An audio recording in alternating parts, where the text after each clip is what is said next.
Blaf, bonjour Africains, Africaines, comment allez-vous, Afrodescendants, Afrodescendantes, je vous salue tous. J'espère que vous respirez le bonheur. Nous continuons à explorer ces afrodescendants qui ne supportent pas leur négritude ou leur africanité. Je vous ai déjà expliqué pas mal dans toutes ces vidéos, mais pour les gens qui me découvrent, c'est une chaîne qui est dédiée justement à ces personnes qui causent d'énormes dégâts au sein de la société française. Alors, je le précise assez souvent dans ces audios, je ne suis pas là pour diviser du tout. La question, c'est plutôt de comprendre comment psychologiquement, comment fonctionne une catégorie qui sont des gens qui sont parmi nos familles, nos amis, nos voisins, nos collègues, des gens qui sont en Europe, particulièrement en France, ou au sein de nos pays d'origine, des gens qui, c'est pas compliqué, vous regardez sur Internet, des gens qui se blanchissent la peau, qui se défrisent les cheveux, et qui, hommes comme femmes, et qui vous disent que c'est une mode, que c'est pas grave.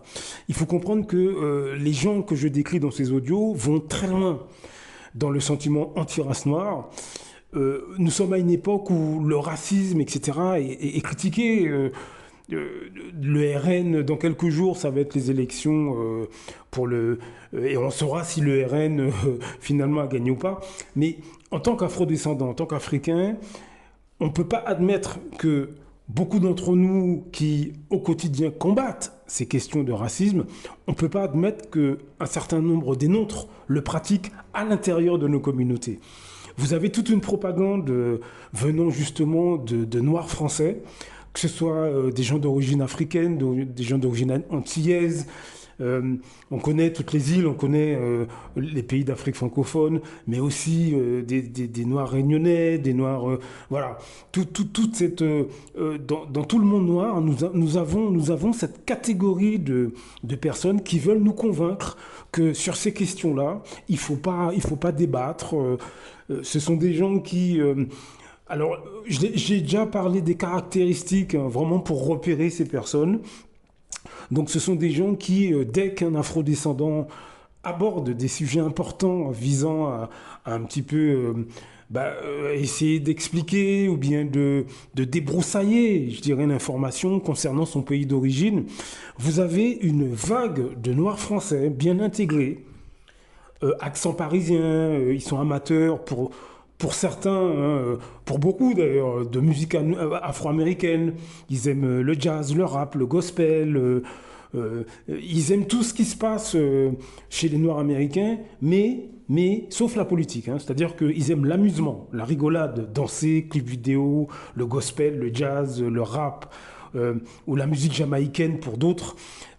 Mais tout ce qui est politique, tout ce qui est réflexion en profondeur, ça les intéresse pas. Donc vous avez tous ces milieux qui, lorsque l'autre catégorie de Noirs français, je dirais, qui sont eux aussi d'origine africaine, ou afro-antillaise, ou afro-guyanaise, etc., qui eux réfléchissent, qui eux se posent des questions, qui eux font des actions, justement pour pointer du doigt, par exemple, les effets du colonialisme, le franc CFA, etc. Eh bien, vous avez ces Noirs français bien intégrés qui, là, disent non, non, non, non, non, non, faut pas être comme ça. Donc, c'est une façon déjà de les repérer, ces gens-là. Il y a une technique que ces gens pratiquent depuis plusieurs générations, c'est l'indifférence programmée. C'est-à-dire que pour danser, manger, rigoler, être comme des Noirs américains ou jamaïcains, ils sont là, on les voit, on les entend. Ce sont eux qui vont voir des concerts de gospel, de jazz. Ce sont eux qui vont transpirer dans les soirées rap. Ce sont eux qui, dans les soirées zouk, dombolo, sont les premiers, etc., etc. Et lorsque donc leurs semblables abordent des sujets importants, à ce moment-là, ils sont indifférents. À ce moment-là, on ne les voit plus. C'est-à-dire que lorsqu'il y a une prise de position politique de la part d'une partie importante des Noirs français, j'espère que vous en faites partie, à ce moment-là, ils sont indifférents. Lorsque des Noirs se font tuer, par exemple, pour des actes de racisme, à ce moment-là, ces mêmes personnes sont indifférentes. On les entend plus, ça les touche pas en fait. Tous ces gens d'ailleurs, parce que attention, ils ne sont pas simplement en train de danser, rigoler. Vous avez des gens qui écrivent sur le monde noir, qui font des vidéos, ils ont même des organisations, des associations, etc. Et ces mêmes personnes donc qui organisent ces associations ou qui écrivent des livres, qui font des vidéos toutes les semaines sur tel ou tel sujet du monde noir, lorsque des afrodescendants se font tuer, par exemple, par des policiers, ou bien des migrants africains qui se font agresser, etc. Ces mêmes personnes disparaissent. On n'entend plus parler d'eux. On n'entend plus parler d'eux. C'est fini.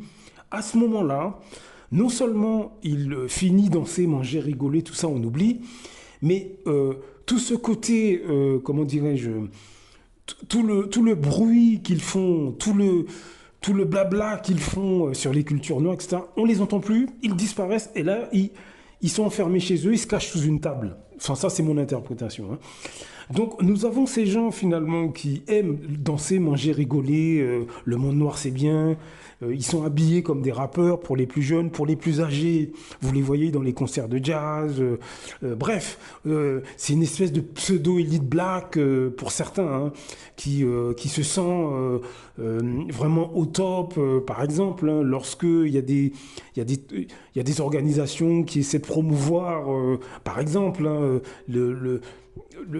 l'accès à des postes importants par des Africains ou des Affrontiers, on les voit, on les entend, ils font des vidéos, par exemple. Hein, mais lorsque des afrodescendants ont beaucoup de mal ou se font agresser, ou là ils font un positionnement politique, ces personnes disparaissent. On n'en entend plus parler. Donc c'est une autre de leurs techniques. C'est-à-dire qu'ils sont visibles quand ça ne remet pas en question leurs intérêts, et ils disparaissent complètement quand il faut se positionner sur des questions importantes. Ils disparaissent complètement. Hein. Et ça, c'est l'une des caractéristiques de ces Noirs français, africains ou antillais ils sont sur toute l'échelle sociale. Ce que je viens de vous dire, vous pouvez tout à fait l'observer chez beaucoup de Noirs en France qui sont dans les médias, par exemple. Ils sont dans les médias, donc ils font des spectacles pour certains, d'autres encore sont des sportifs, d'autres encore sont des artistes. Donc tant que c'est pour amuser la galerie et tout ça, ils sont blagues, ils font des petites déclarations vite fait sur les plateaux télé lorsqu'il y a un problème. Mais bon, ça reste gentil. Lorsqu'il faut se positionner vraiment politiquement parlant, par exemple, ces personnes, vous ne les voyez plus, vous ne les entendez plus. Dans notre quotidien, au sein des masses populaires, c'est exactement la même chose. Vous avez beaucoup, au sein de nos familles, parmi nos amis, des gens qui sont les premiers à zouker, à rigoler, à blaguer. Ce sont les premiers à danser sur du dombolo, du zouk, il n'y a pas de problème. Ce sont les premiers en famille à vraiment blaguer, comme je l'ai dit. Il n'y a pas de problème, on s'amuse, on danse, on rigole. Mais dès qu'il y a une discussion sérieuse, politique, à table avec les autres membres de la famille, hop, ils veulent plus. Ils veulent plus. Là, à ce moment-là, non, là, ils veulent plus. Et ce qu'ils font, c'est que pour clore le débat, c'est celui qui parle du problème qui devient le problème. Je ne sais pas si vous voyez ce que je veux dire. C'est-à-dire que si vous êtes à table avec les membres de votre famille et que vous abordez un sujet important concernant l'Afrique, la Caraïbe, le monde noir d'une manière générale, vous allez vous apercevoir que au sein de votre famille, il y a un ou deux membres qui, à un moment donné, vont vous faire comprendre que c'est vous le problème. Que vu que vous parlez du problème, vous devenez le problème. Et c'est ce que font un très grand nombre de Noirs français sur toute l'échelle sociale. C'est-à-dire que dès que vous arrêtez de manger, de danser et de rire, à ce moment-là, vous n'êtes plus le bon, comment dirais-je, le bon afrodescendant qu'on aime bien, pour rester poli. Hein, vous n'êtes plus celui qui danse et qui rigole. À ce moment-là, donc, là, vous gênez. Parce que, en fait, ce qu'une partie importante de Noirs français veulent en France, c'est une communauté noire qui danse, mange et rigole. Parce que ça, encore une fois, je l'ai déjà dit dans d'autres audios, ça les arrange. Eux, ils s'y retrouvent. Ça les arrange sur toute l'échelle sociale. Ça les arrange. Eux, ça leur permet d'être bien vus par l'ensemble de la société française. Eux, ça leur permet de se mettre en avant comme étant les bons élèves. Mais maintenant, lorsqu'il y a des afrodescendants qui, eux, pointent du doigt les choses, qui, eux, disent les choses, à ce moment-là, cette catégorie de noirs français, à ce moment-là, là, ils sont plus d'accord. Là, ils sont votre ennemi. Vous n'êtes plus en train de rigoler. Vous ne faites pas du poulet brisé, des acras pour amuser la galerie. Là, je veux dire, quand vous dépassez ce cadre de l'amusement, vous débordez. Bon, déjà, ben, pour eux, c'est une agression, déjà, pour ce type de noirs français. Donc, observez ces personnes au sein de vos familles, parmi vos amis, dans vos milieux respectifs. Regardez comment ils se comportent. Regardez comment ces gens se comportent.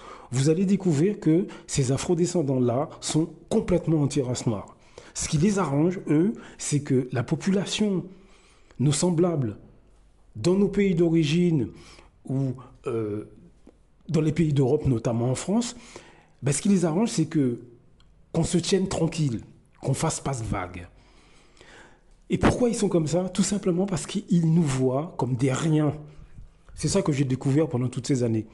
Ces afrodescendants que je vous décris, quand ils vous regardent, quand ils nous regardent, ils nous voient comme des riens. On ne représente rien. Et donc, de ce principe-là, on ne produit rien et donc, ben, on n'est rien. C'est comme ça malheureusement, qu'ils nous voient. Quand ces personnes vous regardent dans les rues, ce regard de mépris, de dédain que beaucoup de Noirs français ont vis-à-vis de leurs semblables, ça, c'est l'expression de ce qu'ils pensent de vous. Vous n'êtes rien. Intellectuellement, vous n'êtes rien. Donc c'est pour ça qu'ils se comportent comme ça. N'allez pas chercher ailleurs. Mais ils aiment le jazz et le rap le week-end. Ça va. Donc, vu que vous n'êtes rien, ben, ce que vous produisez, finalement, en dehors du danser et du manger et du rigoler, ben, ce que vous produisez, ce n'est rien. Est-ce que vous comprenez? La matière intellectuelle du monde noir, pour eux, ce n'est rien. C'est pour ça qu'ils ne s'y intéressent pas. Les revendications du monde noir, ben, ce n'est rien. Puisque nous ne sommes rien à leurs yeux. Nous ne sommes rien. Vu que nous ne sommes rien, ben, de nous, ils n'attendent rien. Et ils nous le disent avec leur comportement. Mange, rigole, tu t'amuses, bon, on fait des claquettes. Mais en gros, si, bon, intellectuellement, bon, t'es pas encore sur l'échelle humaine, quoi. C'est ce que ces Noirs français, antillais, africains, guyanais, etc., que je décris dans tous ces audios, c'est ce qu'ils pensent de vous quand ils vous regardent, quand ils nous regardent. Donc, enquêtez sur ce sujet au sein de vos familles, parmi vos amis, et vous allez voir que ce que je dis, si vous êtes un petit peu sceptique, avec le temps, vous allez voir, ça va apparaître. Ce que ces gens pensent de nous, en réalité, ben, c'est que nous sommes des non-êtres, c'est même pas des sous-êtres, des non-êtres, bref, une matière comme ça, l'espace vide. Observez et enquêtez. Blaf! À très bientôt.